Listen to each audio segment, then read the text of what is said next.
really notable woman, Anita Hill, a professor, showed the courage of a lifetime, talking about her experience being harassed by Clarence Thomas. We knew a lot less about the extent of harassment back then, over 30 years ago. But she paid a terrible price. She was abused through the hearing. She was taken advantage of. Her reputation was attacked. I wish I could have done something. I opposed Clarence Thomas' nomination. I voted against him.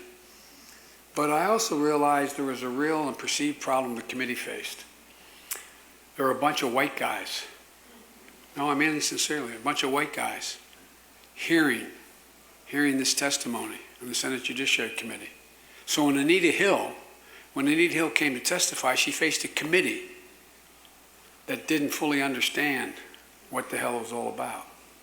To this day, I regret I couldn't come up with a way to get her the kind of hearing she deserved, given the courage she showed by reaching out to us.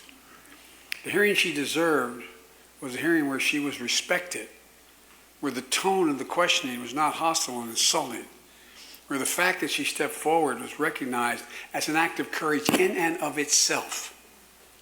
Because let's face it, back in 1991, it took a lot of courage to take on a man who was so much a part of the establishment and the power structure.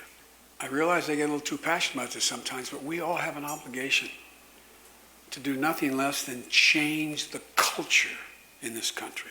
Not just the laws. We change the laws. Change the culture. The culture. You all know what the phrase rule of thumb means? Where it's derived from?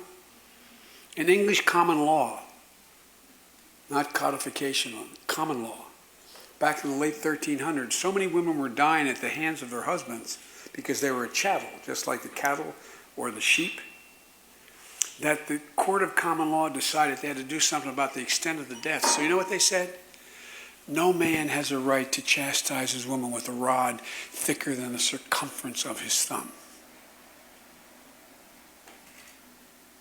This is English jurisprudential culture, a white man's culture. It's got to change. It's got to change.